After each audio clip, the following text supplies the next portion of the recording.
Hello guys, so today I'm going to show you basically the Windows 98 or Windows ME build that I want to make. Now this will also run Windows XP as well as Windows 7.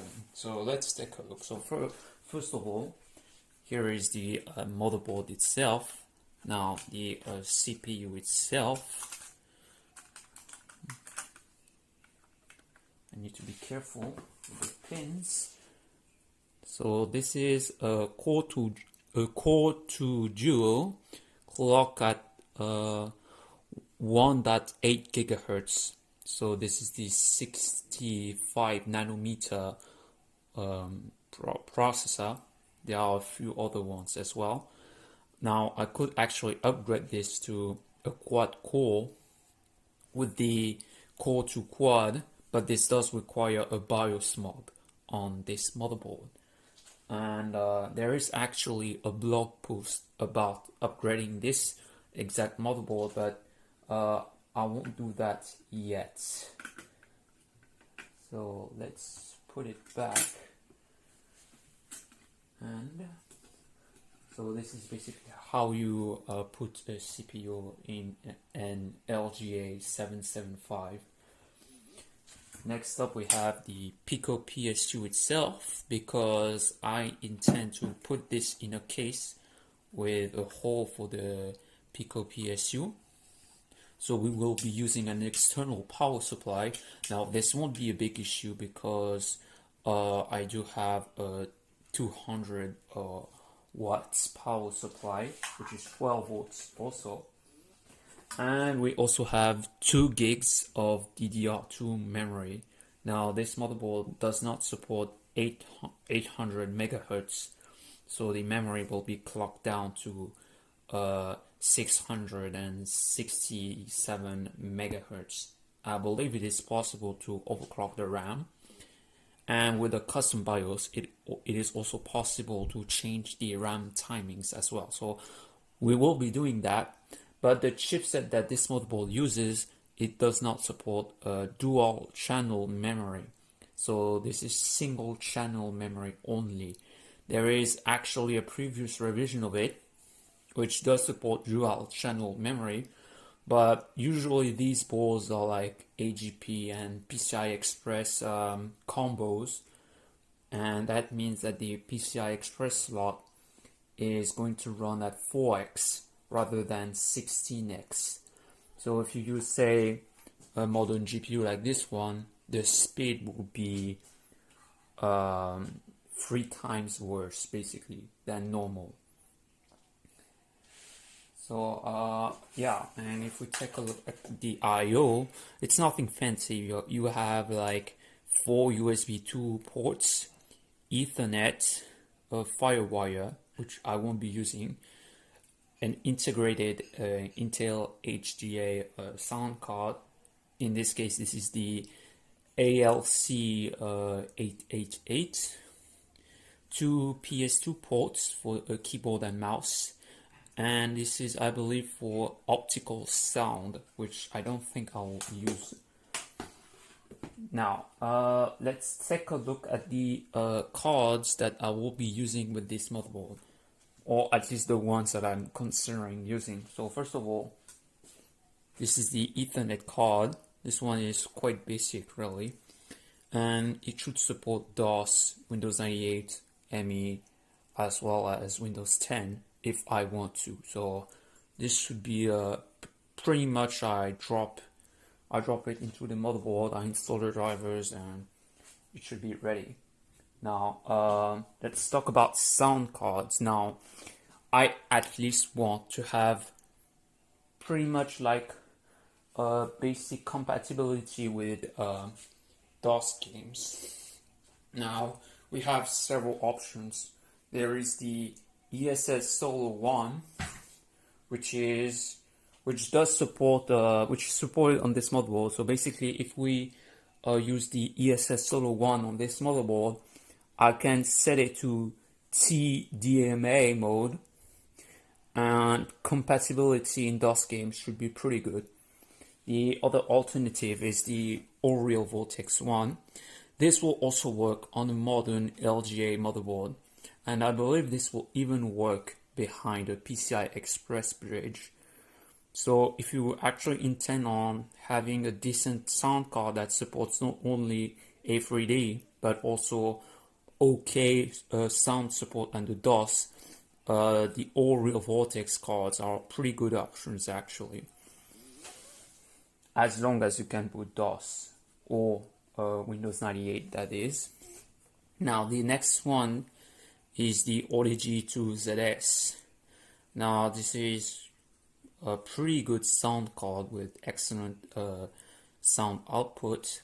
This is the last card supported under Windows 98 and ME, with also DOS support. The later Audigy cards, they dropped Windows 98 support, so it only works from Windows 2000s, XP and onwards. And yeah, this is a pretty good sound card, as I said. Phil's Computer Lab actually recommends this card for EAX games under Windows 98. And I do have to admit that it is a good option there as well. Now the only issue with this card is that under DOS, if you try to use this on an Intel motherboard that is ICH6 or beyond, DOS, sound under DOS will not work, at least not completely. First of all, they broke NMI routing. Now it is possible to fix that, but even if you can fix that, the other issue is that Sound Blaster sound effects will not work because they dropped ISA DMA support from ICH6 and onwards. So if you want to use an Audigy card, you should stick with VIA chipsets or use an ICH5 motherboard. But unfortunately, ICH5 does not support PCI Express. It only supports AGP. And there are only like 2 motherboards with the LGA775 socket that has ICH5, and unfortunately nowadays they are extremely rare and expensive. It used to be the case that 2 years ago you could grab one for cheap, but now it is impossible, so forget about them. Now let's take a look at the GPUs that we could potentially use with this motherboard. Now here is the more modern one. This one will obviously not work under Windows 98. This is the Nvidia Tesla C2071. And this one packs like 6 gigabytes of VRAM. So you won't have like the VRAM issue with Final Fantasy 15, assuming you can run the game with this card, of course. It is a 200 watts GPU, so it is it will definitely need a power connector for the GPU. But yeah, this is a pretty decent GPU, even though it is based on Fermi. Now, but the issue with that card is that, of course, it won't run under Windows 98, ME, or so on. It will work with Windows 2000 and Windows XP though. But if you use it with Windows XP, this card, because it has like 6 gigabytes of VRAM, it will only map 3 gigabytes if you use it under Windows XP 32 bits version. If you use it on Windows XP 64 bits, it will actually support the whole range for the VRAM. Even, well, not in 32-bit apps, but in 64-bit apps as well. So if you use a card like this one with a lot of VRAM, you should definitely use Windows XP 64 bits or Windows 7 if your machine can support it. Now, the next one is the GeForce 7950 GT, and this is pretty much the best GPU that you can use under Windows 98. Now, the issue with this card is, as you can see, it is completely fanless. but it was not actually intended to run without a fan. The original owner of this thing actually modded the GPU to run fanless, but the issue is that this card would run at 100 degrees at its stock speed without the fan. So as a result, the GPU actually died on me. I did manage to repair it by reflowing the GPU, but when I tried to measure the temperature as is, even though I replaced the thermal paste, it was still running at 100 degrees. So I had to edit the VBIOS and drop down the clocks, and now it is hot. It does not exceed 90 degrees Celsius, which is not good, but at least it won't burn on me, so hopefully it will work. It will still work in the long term. Now, the other alternative, if this is a concern, is this one. So this is an Nvidia Quadro FX, and I believe this is the, it is the Quadro FX 3450. And I actually checked this on Tech Power Up, and this is actually based upon the GeForce 6800 card. So this is actually a pretty good card for Windows 98, because I forgot to mention that for the GeForce 7 series, you actually need to patch not only the VBIOS, but also the operating system and the Windows 98, because PCI Express only maps at a time 256 megabytes, so the driver needs to support banked memory. So the patch by some guy that unfortunately died actually fixes that issue, so the games can use the whole range for the VRAM. And there is also a patch for the PCI file that prevents the lockups. And doing all of that fixed the issues that I had with the GeForce 7 series cards. So if you have seen my previous videos on Windows 98 and Windows ME, it is actually a pretty decent card once you patch the operating system. But if you don't want to do that, you could maybe stick with the GeForce 6 series. Now, people don't recommend the GeForce 6 series of cards and the Windows 98 because even though they work mostly fine, they don't support paletted textures. Now, this only matters in like 2 games. Those 2 games are Final Fantasy 7, as well as an obscure other game as well. But yeah, if you don't play those, and to be honest, the Final Fantasy 7 PC port isn't that great to begin with, and you can still play it, but it will run in like software mode, not in OpenG, not in Direct3D, sorry. But yeah, this is actually a pretty decent card for Windows 98. But the other issue that people had with this card, the GeForce 6 series cards, is that under DOS, the compatibility is less good compared to the GeForce 3 cards or the GeForce 2 cards. So if you absolutely care about DOS compatibility, you should pretty much stick with the GeForce 2 cards, like the GeForce 2 GTS, which is a pretty good card. But of course, the GeForce 2 GTS, you will not be able to play Direct3D 9 games, so keep that in mind as well. So that's pretty much it when it comes to the cards.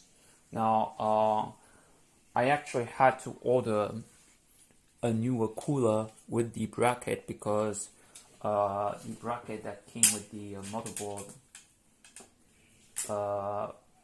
it was not tall enough for the cooler, so you can't actually mount it because that simply does not work. So I will try to remove this thing, but it's not easy, unfortunately.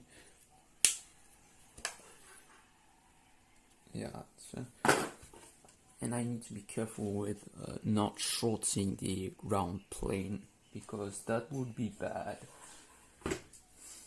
But yeah, if you have an issue with the cooler, you can easily order one on AliExpress, and they provide like LGA 775 coolers with the appropriate bracket.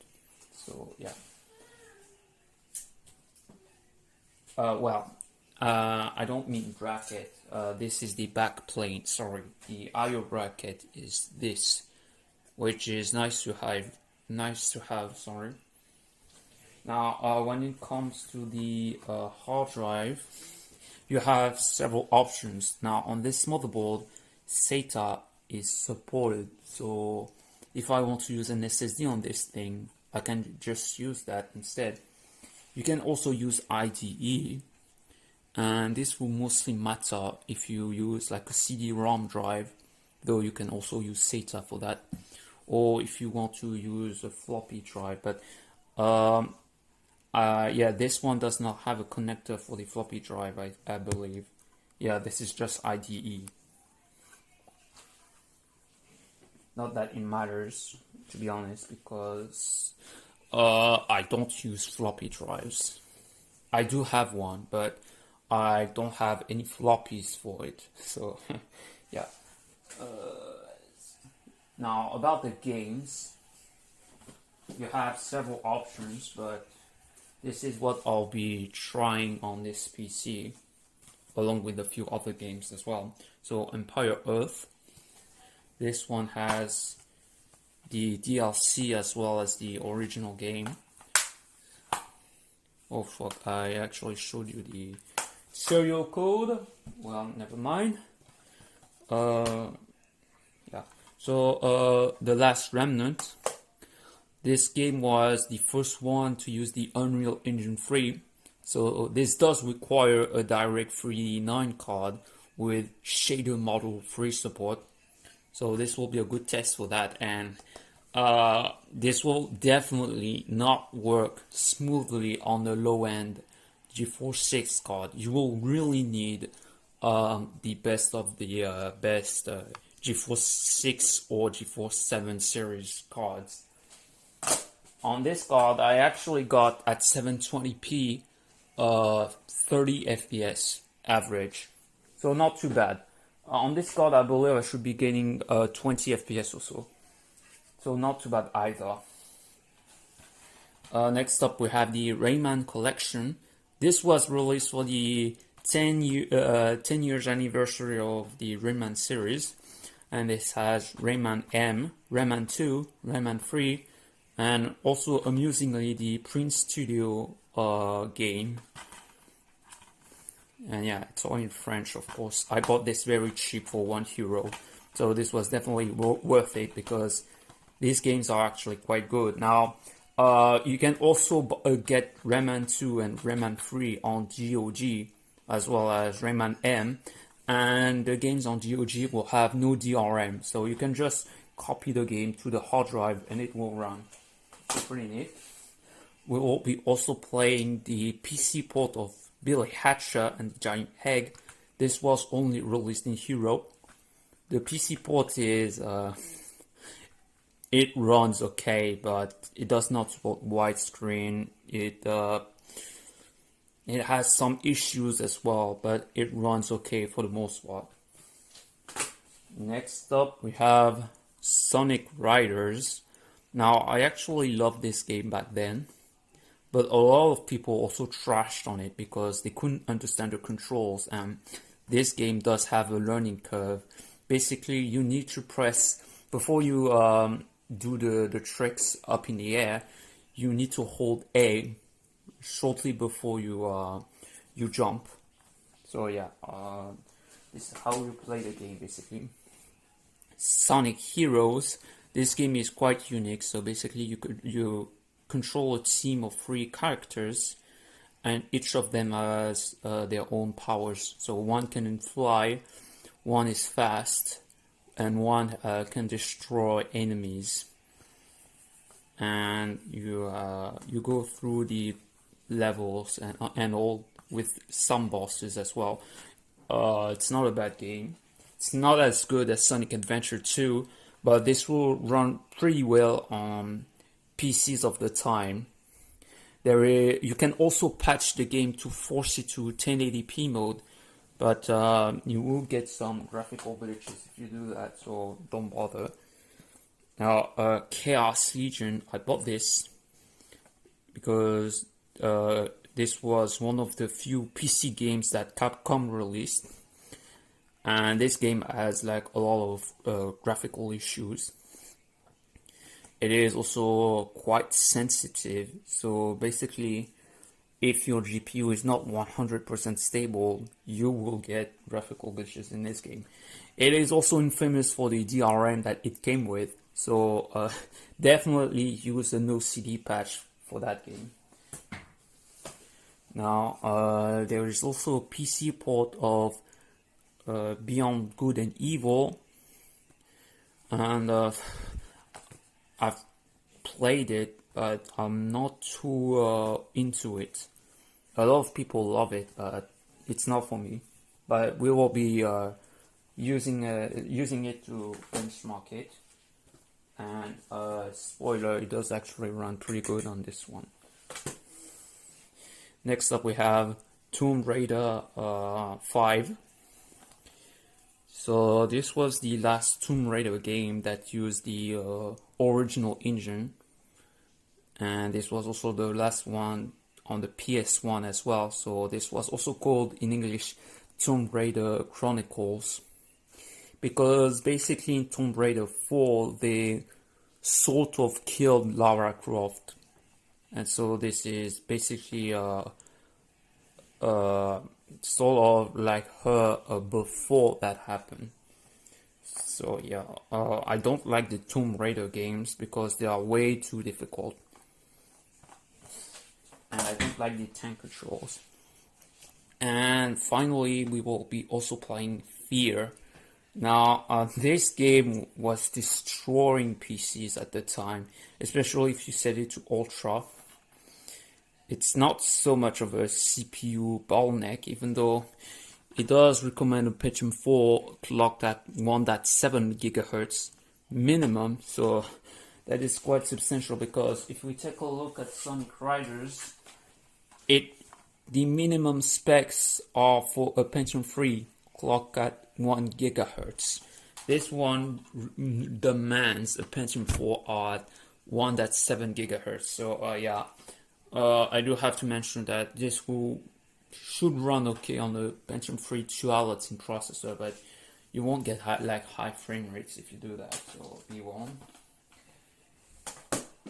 And I also have a couple of blank DVDs, but I will be mostly using these for setting up the operating systems, because just in case this does not boot from USB, or for operating systems that may not boot properly from USB, such as Windows NT 4, for example. But I don't think I will install Windows NT 4 on this board, even though it will run fine on it, as I suspect it will.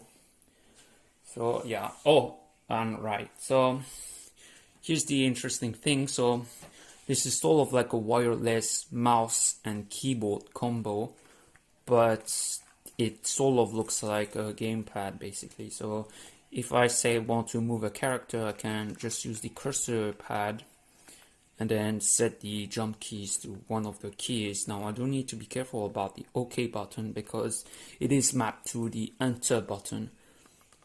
But what I'm hoping is that the game will allow me to remap this button to something else, or nothing at all really. So yeah, and these are mapped to the left click and the right click. So assuming the game is not degenerate and allows me to fully remap the controls, this should be a pretty good controller for games that don't support the controllers. But I could also use a PS3 controller if this is if this is a problem. But the nice thing about this one is that I can pretty much use this from the couch and still use the operating system, because the issue with the controller, so for example, here's a PS4 controller, I cannot really use this to control the desktop. Now, there are software that allows you to do that, but I'm afraid that this will clash with the games that natively support the gamepad. So yeah, that could be a problem. Whereas this will work fine. Now, the other issue is that this may not work under DOS if I end up using that. This should work under Windows 98, and it will work under Windows XP and Windows 7. I've actually tried it. Now, there are versions without the internal battery, like this one. Instead, some of them require you to use AA batteries, and these are sold for like €5, but I bought this one for €9. So this is the superior version of it with the two L and R shoulder buttons, and it is definitely worth paying the $4 extra for this and the internal battery, because otherwise you won't be getting a good experience with it. Now, there is the touchpad, which acts as the mouse. Now, I'm not a huge fan of the slider thing, and I wish that they actually took out the left click from the touchpad, because it can sometimes interfere with the mouse movement, so it can be a bit annoying to use. If that bothers you, you can simply use a wireless mouse like this one. This one is quite small, so this is a pretty good option as well. You can also use a wireless keyboard as well, the smaller kind, but of course the issue is that that will work fine, but it won't be as compact as this is, and you will need to use like 2 batteries for each of them. So yeah, so that should be pretty much it when it comes to the Windows 98 build. Now, if you are looking to make your own Windows 98 XP 7 hybrid PC, you need to check first for the sound card, because that is the big problem that you are going to encounter if you want to have DOS compatibility or Windows 98 compatibility. Now, if you don't actually care for DOS and you just want to have sound under Windows 98, you can simply use external USB sound cards. Well, a USB stick that looks like a sound that has like headphone jacks, and these will actually work fine under Windows 98. Now, the other issue as well is the DVD drive. Now, it is possible to use a SATA drive with Windows 98, but this does require the use of unofficial drivers, and I had mixed success with those. So sometimes you can install it and it will not detect the drives. In my case, I managed to get the SATA DVD drive to work under Windows ME. Not at first, because I followed the proper instructions. So I set up these SATA drivers during installation. It detected my drives, but the drivers will not initialize properly. Then I installed the unofficial updates for Windows ME, and suddenly the SATA drives started to work, like all of a sudden, just after I applied the unofficial updates. So keep that in mind. But if you don't want to deal with that, you can simply use an external DVD drive, and these will work out of the box for Windows 98. Now, this will not work under DOS, of course. now this might actually work if you put the disk before boot and then you boot it up. It's possible that the BIOS will mount the external USB drive as a DVD or whatever, but I don't think this is actually supported. So if you want to use a CD drive under DOS and Windows 98 and so on, you either need to make sure to try to get it to work with the SATA drives, or you can just use an IDE DVD drive, and that will work fine. Now under DOS, if you want to use a SATA DVD drive, you need to use the SATA driver from FreeDOS, and these will support the SATA DVD drives just fine. There is also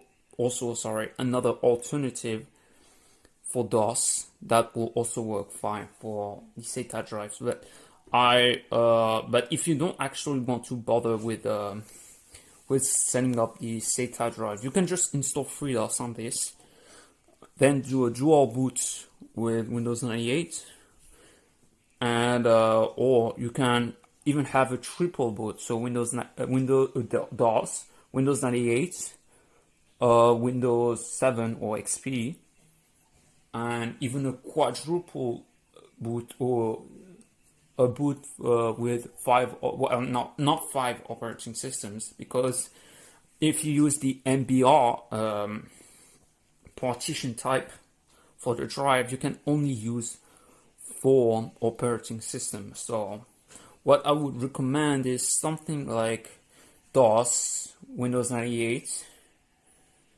Windows XP, and Windows 7. Now, if you don't want to use DOS by itself, you can simply do something like Windows ME, Windows XP, Windows 7, and Linux, and that would work fine.